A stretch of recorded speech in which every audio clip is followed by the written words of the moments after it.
right. Good morning, everyone. Happy New Year. We still get to say that.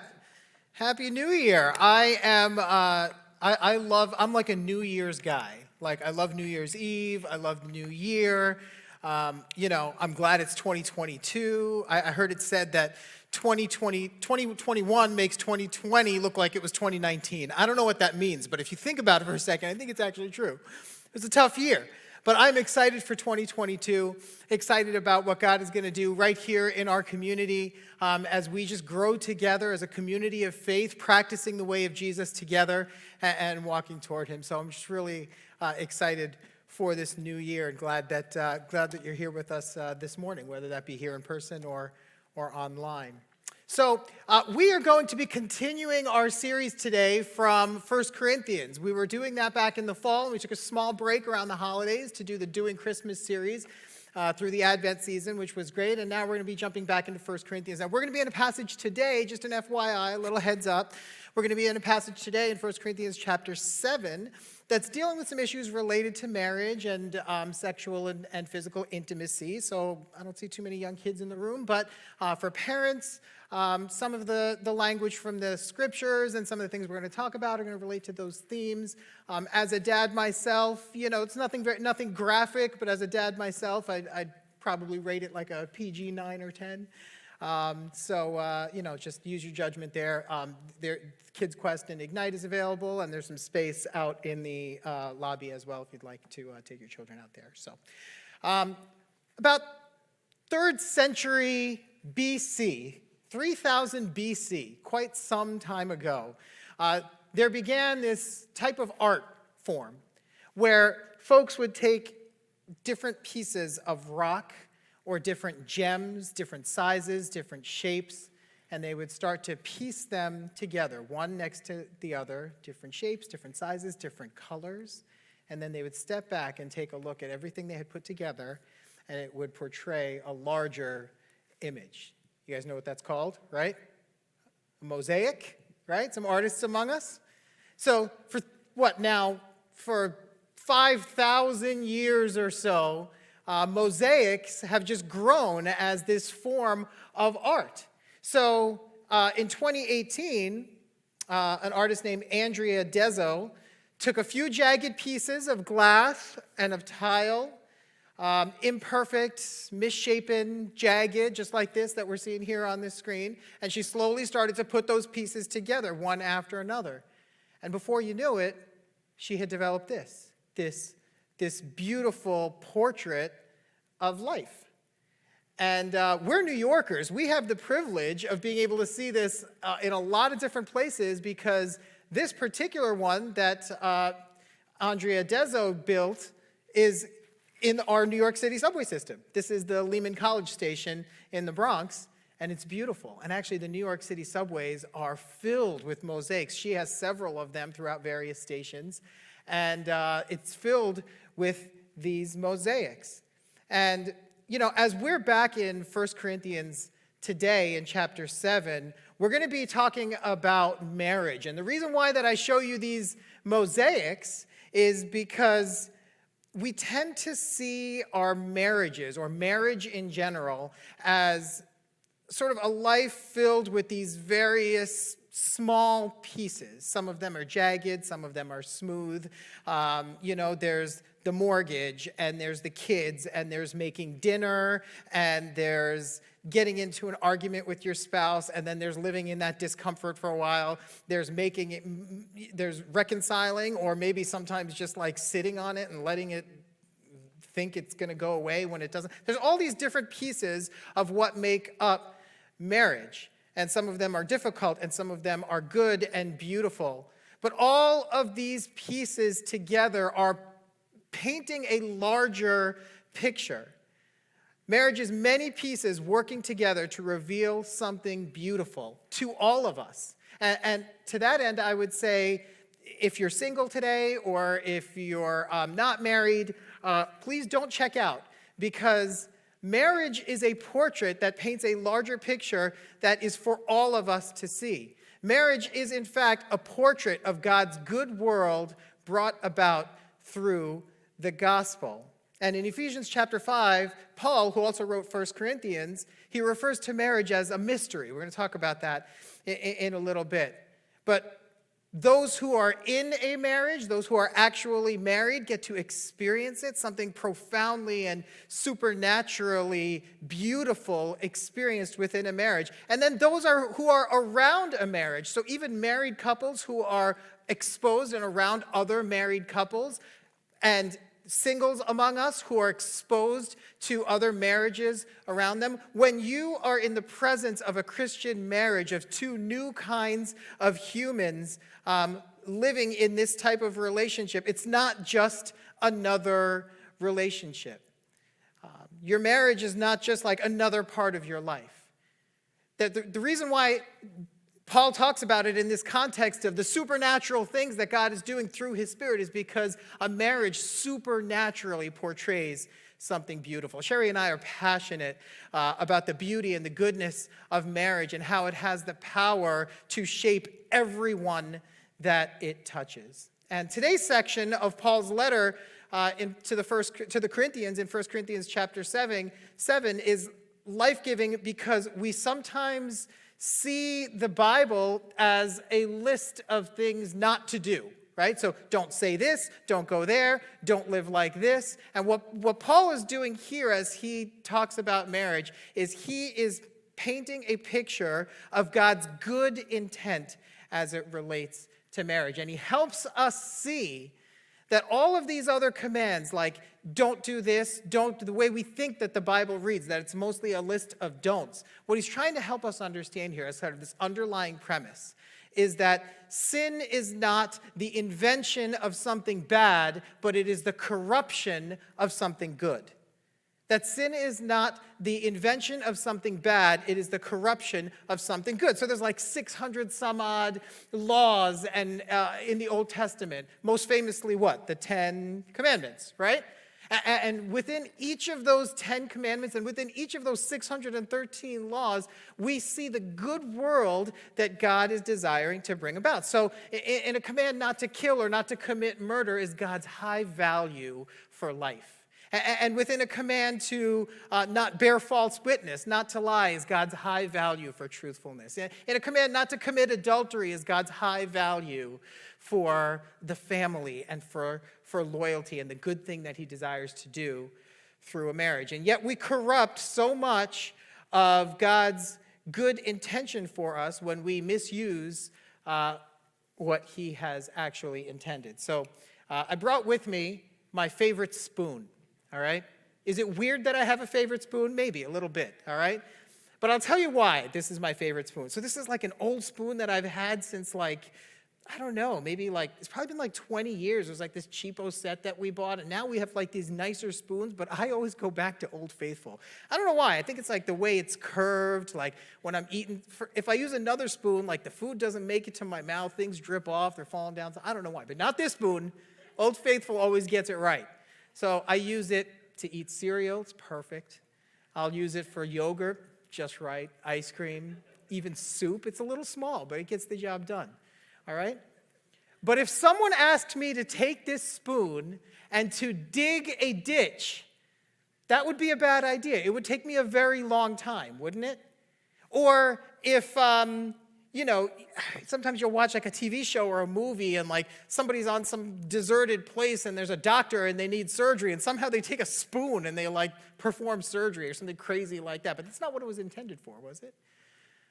You might even have some familiarity. Sadly, this great spoon that feeds me great cereal is used to do a lot of harm. Sometimes it's used as drug paraphernalia.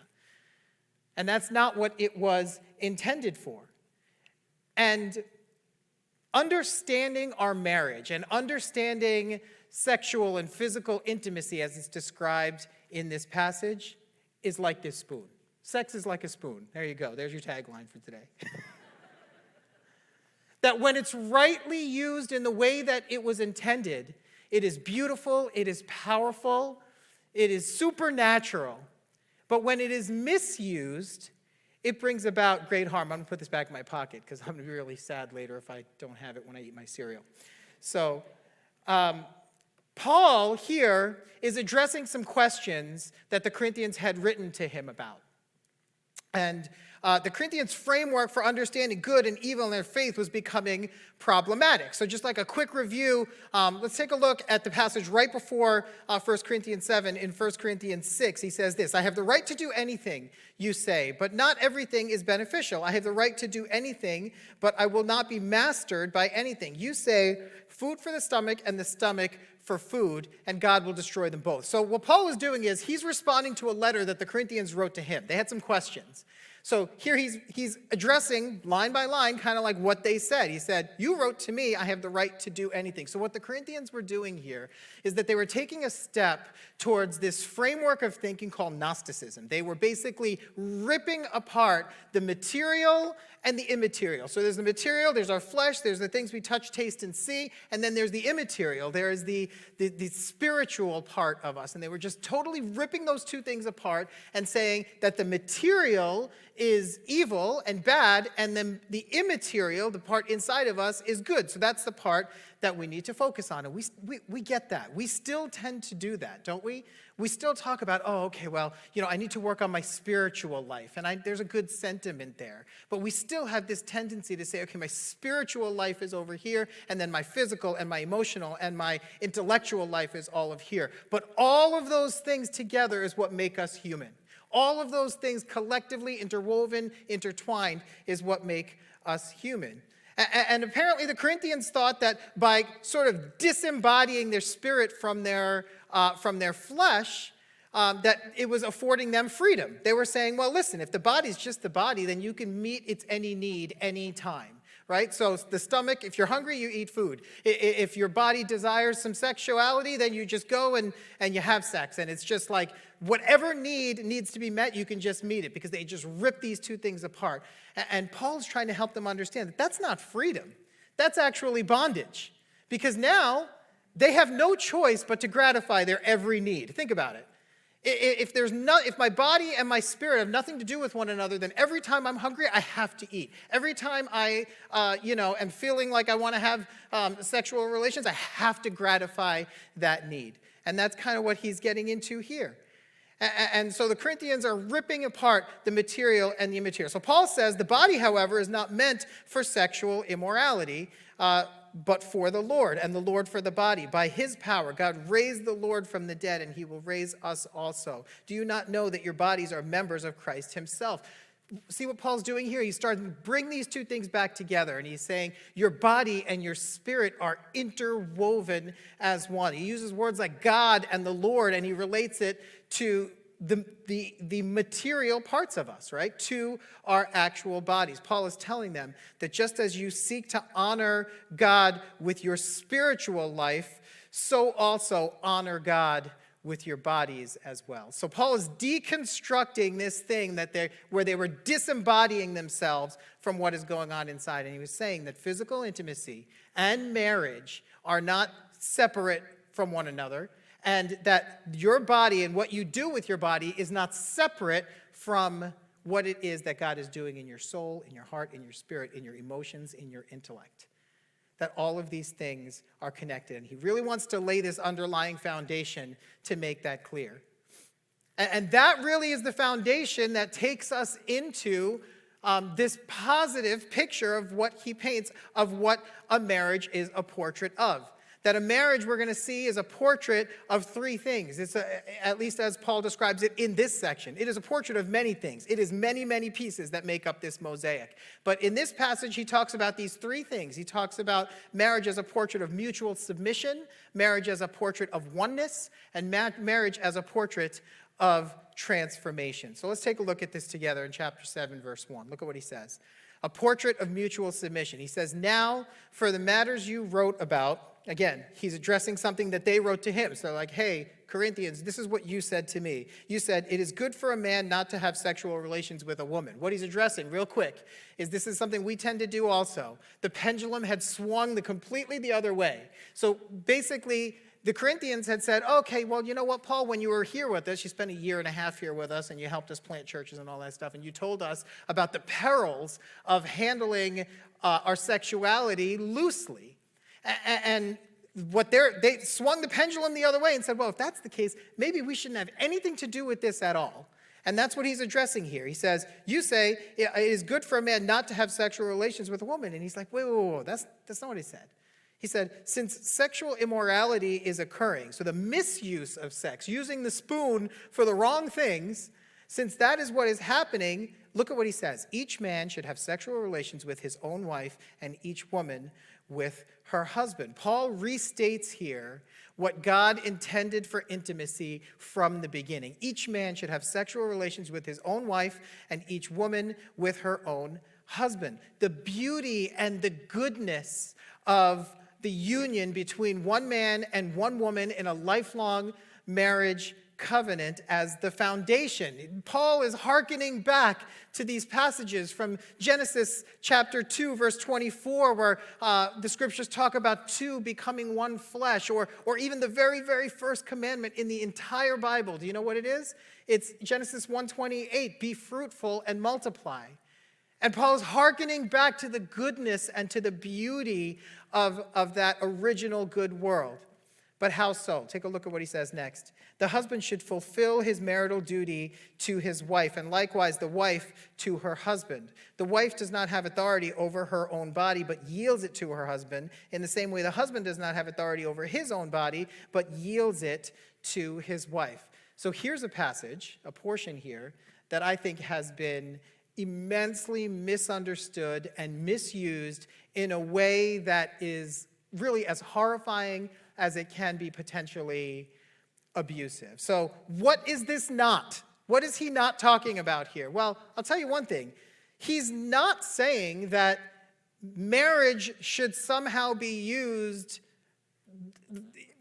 just to fulfill your physical need for sexual intimacy. Because if he were saying that, that doesn't make sense. He just got done telling us in chapter 6 that sexual intimacy is not just a physical thing. He just got done telling us that. So now all of a sudden he's saying, oh yeah, it's just a physical thing, but don't fulfill it out here. Just fulfill it in marriage and then just meet that need, just like stomach for the food and food for the stomach.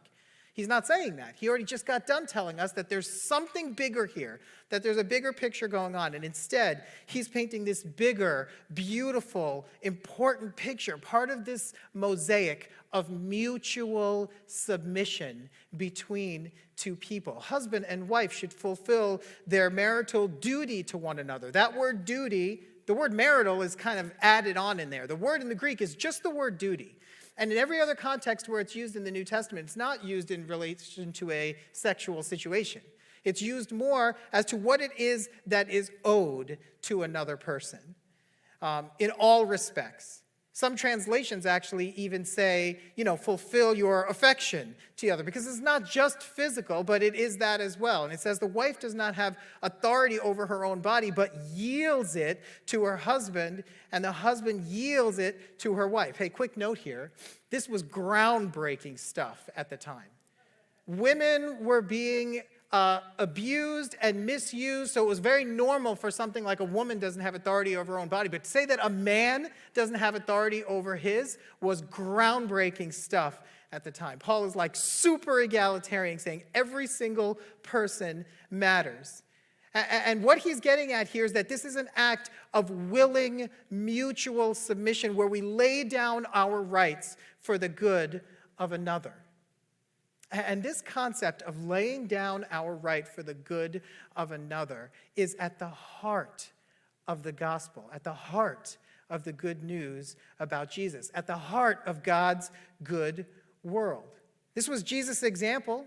He laid down his rights for the benefit of another. And now, every marriage that you are a part of, every marriage that you see around you, every marriage that you are exposed to is a portrait of this good and beautiful thing, where we have the opportunity now to lay down our rights for the good of another. As I said, this has been horribly, I think, misused over the years, where I've heard it used where, first of all, it just takes half the sentence, doesn't even take the whole thing, and somehow uses it to make a wife or a woman somehow responsible for their husband's purity. which you are not. I've seen it create abusive situations, spiritually abusive, sexually abusive situations. And that is not God's heart. And that is not the heart of this passage. What it is the opportunity for married couples in this supernatural union, in this beautiful mosaic that we are in, this together, and have a role to play for one another, for one another's protection, for one another's enjoyment, for one another's pleasure. And we're given this privilege and this opportunity to lay down our rights for the other. And when every person does that, when two people in a marriage lay down their rights for the other, that relationship is then marked by safety. It's marked by love. It's marked by compassion. It's marked by honoring one another. It's marked by protecting one another and serving one another. These are the characteristics of God's good world that is depicted in marriage. Take a look at what he says next. He says, do not deprive each other except perhaps by mutual consent for a time so that you may devote yourselves to prayer and then come together again so that Satan will not tempt you because of your lack of self-control. I say this as a concession, not as a command. The concession being to take that time, without that intimacy. I wish that all of you were as I am, but each of you has your own gift from God. One has this gift and another has that. See, come together again after taking this time so that Satan, the opponent, will not tempt you because of your lack of self-control. And the lack of self-control that he's talking about here, he's not relegating human sexuality to just a physical thing. The lack of self-control here is our tendency, which we still have, to disembody our physical selves and the material from the immaterial. And that tendency, we think it takes us towards freedom, but in fact, it takes us towards bondage. What he's getting at here is that this notion of self-control is actually real freedom, where you own your body and your body doesn't own you. We're prone to seeing our sexual need as a mere physical need. But when a husband and a wife join with one another, it is mutual love and mutual submission to one another. So do you only experience this in marriage? Well, Paul starts to touch on, in this next verse, something we're going to address in the next passage. I think Trevor's going to pick that up next week. But he starts to lay the groundwork for that. Look at what he says in verse 8. He says, now to the unmarried and the widows, I say, it is good for them to stay unmarried as I do. But if they cannot control themselves, they should marry. For it is better to marry than to burn with passion. And just a little side note, he says there that it is good to remain married. But the word, he doesn't say it is better to remain unmarried. He said it is good because what he's getting at and what he gets at a few verses down the line in verse 17, we'll see it next week. He says each person should live as a believer in whatever situation the Lord has assigned to them, just as God has called them. That wherever you are in your stage of life, that the stage that you come to God in, it is in fact good. And that God uses you and God uses it in every stage. But marriage depicts this picture of mutual submission that resembles God's good world, and it's to be experienced by all. And honestly, everything within us resists that, resists yielding our will because we come from this mindset of scarcity.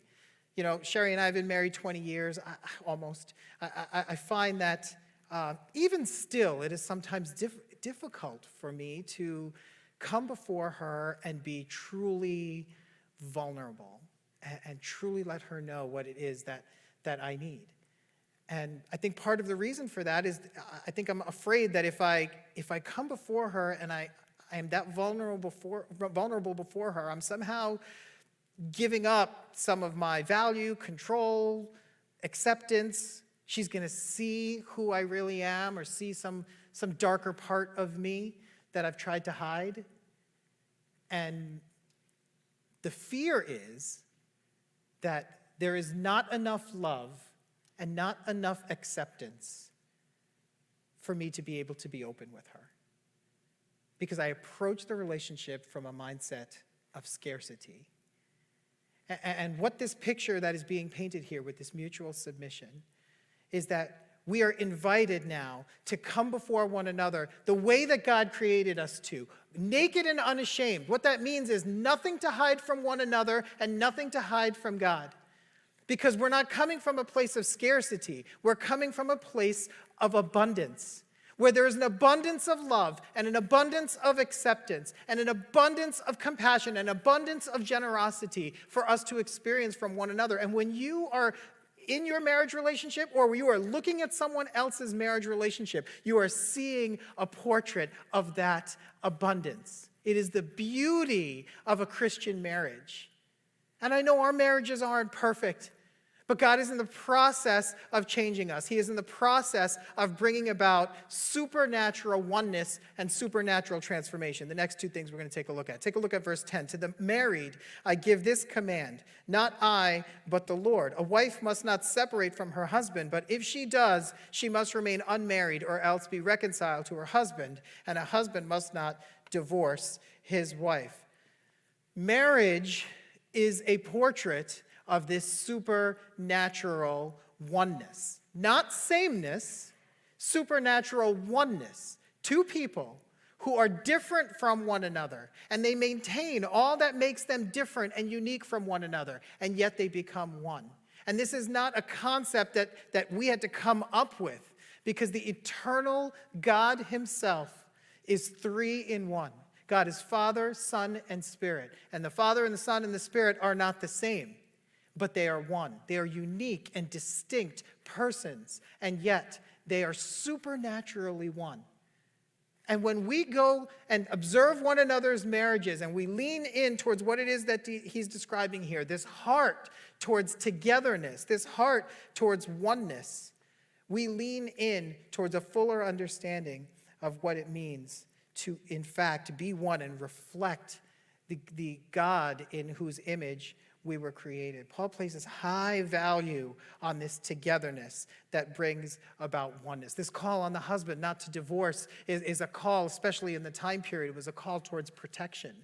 And this call on the wife to stay was this call on the wife towards long-suffering, and it was a call on the wife towards generosity and compassion. And that even in less than ideal circumstances, if everyone is willing, that they are implored to stay. That said, there are circumstances where it is appropriate or even right to separate. And if you are in that situation, know that God loves you. God cares deeply for you. But you can also attest to the fact that that situation was not easy. I'm an attorney. I see ads sometimes from lawyers that say, easy divorce, $450. Divorce is a lot of things, but it is not easy. And the reason for that is because we are ripping apart that which was never intended to be ripped apart. So he says here, to the rest I say this, I, not the Lord. And just a little side note, you can see this a couple times in this chapter where he says, I, not the Lord, or the Lord, not I. All of the scriptures are inspired by the Holy Spirit. So it's not like Paul took off his Holy Spirit hat and he was like, now I'm going to tell you what I think, and then he's going to put the hat back on. That's not what's happening. What he's getting at is there are some things that he's saying that were specifically taught and stated either in the Torah, in the Old Testament, or by Jesus himself. And then there are some things where he's extrapolating concepts that were taught by Jesus himself or by the Torah. And he's just making that clarification, like, Jesus didn't actually say this, but I'm extrapolating something that he did say. So, to the rest I say this, I, not the Lord. If any brother has a wife who is not a believer and she is willing to live with him, he must not divorce her. And if a woman has a husband who is not a believer and he is willing to live with her, she must not divorce him. It's this call, this leaning in towards togetherness, to choose togetherness.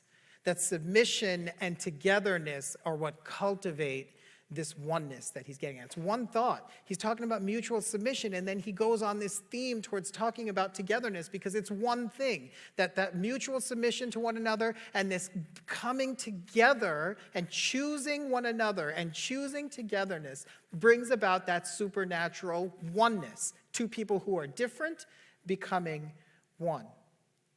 And there's something supernatural when we do take that posture of willingness to come together. In many families, and the longer you've been married, the easier it is to fall into this, where just one thing kind of leads to another, and everyone gets busy, and the husband has A, B, and C on his schedule, and the wife has D, E, and F, and then it just keeps getting more full, and then before you know it, there's like 2 long schedules of different things, and they're completely separate from one another, and then you catch each other at 10:30 at night when you go to bed for 5 quick minutes of, how was your day, as your head hits the pillow, and that's the end of it. And before you know it, a day becomes a week, becomes a month, becomes a year, and it just becomes your existence. And Paul is calling us away from that. We're missing out on the fullness and the beauty and the goodness of what marriage is and this portrait that it portrays. To the people who are in it, this picture of God's good world, and the people who get to be exposed to your marriages, a picture of God's good world. It's this call for couples to choose togetherness, to choose oneness. And when we do that, it brings about this portrait of transformation. Verse 14, for the unbelieving husband has been sanctified through his wife, and the unbelieving wife has been sanctified through her believing husband. Otherwise, your children would be unclean. But as it is, they are holy. Marriage depicts the transformative power of the gospel. In the Old Testament times, and even in the New Testament time, really in biblical times and in Jewish culture, there were so many things that could make you ceremonially unclean. And then there were illnesses and other physical situations that made you unclean. And in Jewish biblical contexts, when a person would touch something that was unclean, their uncleanliness would get onto you. That's the reason why they would cast lepers out of town. In the Old Testament, any type of illness or bleeding that you had, you would be cast out of town. Why? Because of that uncleanliness. If you are in my presence and I'm near you and I touch you, then your uncleanliness gets on me. But when Jesus came, he reversed that script. And the good news of Jesus Christ is that he came and he did something that no one else could ever do. Rather than making sacrifices to atone and make that cleanliness and sacrificing animals, he sacrifices himself so that everything that Jesus touches, instead of the uncleanliness getting on him, his goodness and his purity and his holiness gets onto that thing. And here we are, church. Here we are as followers of Jesus, bearers of the presence of Jesus everywhere we go. And here we are where everything that we touch as a community, as followers of Jesus, rather than that uncleanliness getting on us, our holiness, that is God's holiness in us, gets onto that thing. That's what actually he's talking about here, that sanctifying work happens within a marriage. Isn't that amazing? That a husband and a wife who are following Jesus, that as they lean in, as they touch each other, as they grow in relationship, that the holiness of God that is in me gets transferred onto the other person. The holiness of that person gets transferred onto me. That we're not taking each other down, we're lifting each other up. That's what he's getting at here. And that's why he's encouraging us to stay, that the marriage is a portrait of transformation. And this is what happens in marriage. We sanctify one another as we bear Jesus' holiness to the other. So that happens within a marriage. It happens for everyone that is exposed to a marriage. So when you invite people into your home, and I know, our marriages are not perfect. Our homes are not perfect. But the grace that we seek to show one another in a marriage resembles Jesus' grace. And when someone comes into our home and is exposed to a married couple seeking and desiring imperfectly to extend grace to one another, that is something that permeates the space around them, and that in fact makes its way into the hearts and minds of the people that are exposed to it. When you invite people into your home and our kids are not perfect and they don't behave perfectly, but the tenderness that we will choose to show our kids resembles the tenderness of Jesus himself. And when we show our kids that tenderness, imperfectly, I know, But when we show our kids into that tenderness, it permeates the space around us, and it impacts the people that see it. And when you fight and when you disagree with one another, and nobody sees it except you and your spouse, and maybe your kids and a few other people that can sense that tension. You ever been around a couple that they're obviously in a fight and you know it? That's awkward, isn't it? Yeah, but you know it, okay? But when you're in that space of difficulty, that space of tension, when we choose, as uncomfortable as it is, when we choose to take a step toward one another instead of another step away, when we take a step toward one another, toward grace, toward extending forgiveness, it resembles the grace and the forgiveness that are available to us in the gospel of Jesus Christ, and it permeates the space around you. This passage is not just for married people, because even if you're not married and you're near a married couple, you have the opportunity to see and experience this just the same. And that's what Paul's getting at. This is supernatural power, friends. Supernatural marriage, supernatural union. Our marriages are a portrait of mutual submission. They're a portrait of oneness. They're a portrait of transformation. And all this time, you thought your marriage was just like another thing, right? It's just like another relationship. It's not. It is so much more beautiful and profound than that. We talked about at the beginning how in Ephesians 5, Paul describes marriage as this mystery. Tim Keller said it so well. He says, this is the secret, the mystery that he's referring to, that the gospel of Jesus and marriage explain one another. That when God invented marriage, he already had the saving work of Jesus in mind.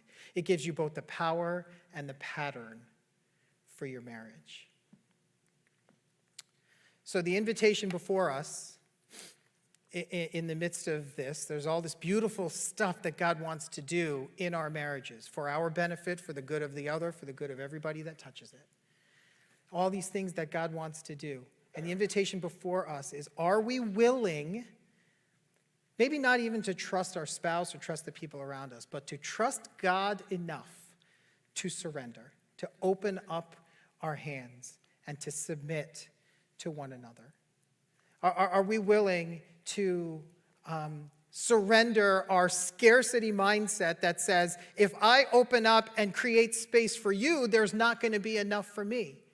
And would we surrender that scarcity mindset and replace it with the truth, which is that in the good news of Jesus Christ, there is an abundance of love, an abundance of acceptance, an abundance of compassion and generosity that is available to you. And we have the opportunity to enjoy it and experience it from our spouse and from everybody around us as a community. And we have an opportunity to spread that outward to everybody that comes into contact with us. But would we be willing to surrender that scarcity mindset and replace it with the truth of the abundance that's available to us?